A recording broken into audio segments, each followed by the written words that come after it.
Je rok 1618 a Praha hostí svoj historický druhý letecký deň. V tej dobe tiež známy ako druhá pražská defenestrácia. Behom tohto dňa sa preleteli traja katolícki predstavitelia habsburskej moci. Napriek pôvodne slušnej štartovacej výške, a to konkrétne oknu na 3. poschodí Pražského hradu, museli všetci traja núdzovo pristáť. Divákov rýchlo zachvatil smútok a sklamanie, keďže všetci traja leteckí účastníci svoje pristáne prežili. A tak nám začína 30-ročná vojna.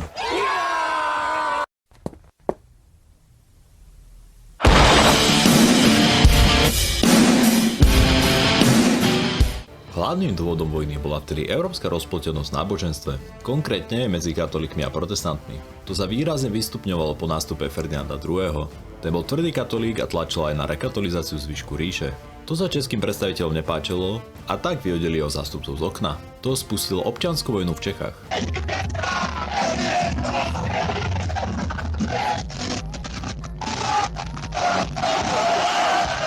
Čechom sa pridali niektoré protestantské nemecké štáty, Transylvánia a peniaze od Holanďanov. Vyhlásili si nového kráľa, a to Ferdinanda V.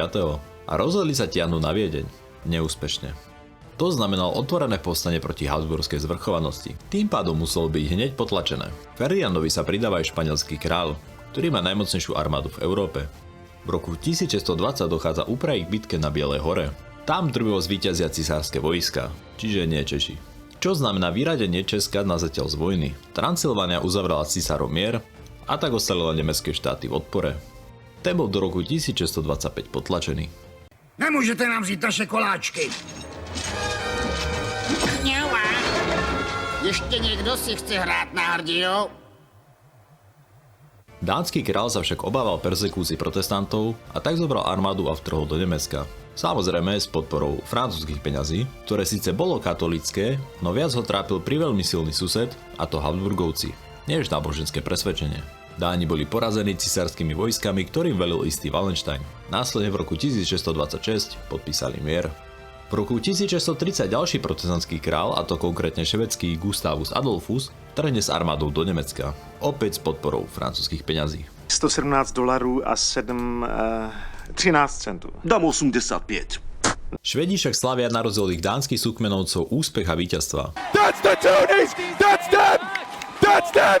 That's the comeback!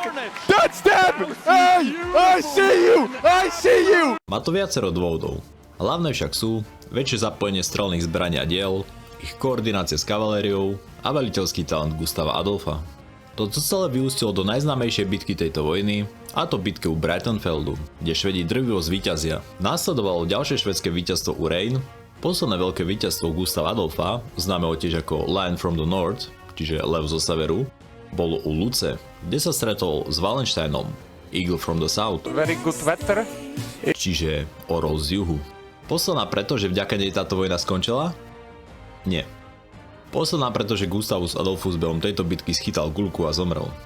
Jeho hlavný super Wallenstein bol zavraždený 2 roky na to, kvôli obave cisára, že by sa mohol postaviť proti nemu. V roku 1634 Španieli porážajú švédsku armádu. Následoval v roku 1635 Pražský mier, kde sa z vojny dostali nemecké štáty a ostalo tým pádom len Švédsko, Španielsko a Habsburgovci. To sa nepáčilo Francúzsku, pretože si myslelo, že sa tým stáva Španielsko a Habsburgovci príliš silnými. Tak francúzsky kráľ Ludvík XIII na radu svojho kardinála Richelieho v roku 1635 vstupuje do vojny proti nim. Někdo z vás možná zemře, ale já tuto oběť hodlám podstoupit. Ich začiatok bol zlý, ale po pár tisícoch mŕtvych sa Francúzi oklepali a sem tam začali aj vyhrávať. V roku 1637 zomiera Ferdinand II, v roku 1642 zomiera kardinál Richelieu a ďalší rok ho nasleduje Ludvík XIII. Keďže vojna trvá už celých 24 rokov, začne tak nejak všetkým liesť na nervy. Už čo je veľa, to je málo.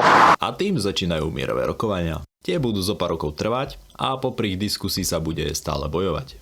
Hej, budeme se být nebo co? Ale kde je mé vychování? Jsi v pořádku, tati? Myslím, že jo. Kost zastavila kůlku. Tati, já myslím, že bys měl s tou ránou zajít do nemocnice. Po jídle. V roku 1648 Francúzi porazia cisárske vojska a Švedi začnú obliehať Prahu. Mier vo Westfálii v roku 1648.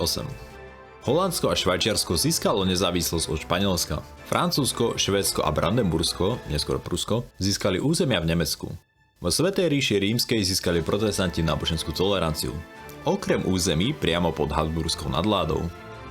U niektorých historikov je Westfálsky mier hodnotený ako začiatok modernej diplomácie. Dôvody preto sú, že bol sekulárny, hierarchia sa začala zakladať na moci daného štátu a nie vládcu, čiže už nezáležalo v diplomácii, či si bol knieža, kráľ alebo cisár, ak váš štát bol dostatočne silný alebo naopak priveľmi slabý. V tejto vojne zomrelo medzi 5 až 8 miliónmi ľudí.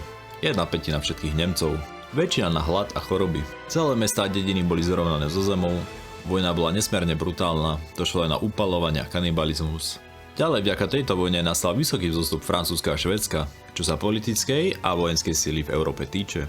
A naopak úpadok Svätej ríše rímskej, najmä kvôli jej povojnovej decentralizácii, faktu, že zomrela asi 1/5 jej populácie a bola totálne zdevastovaná.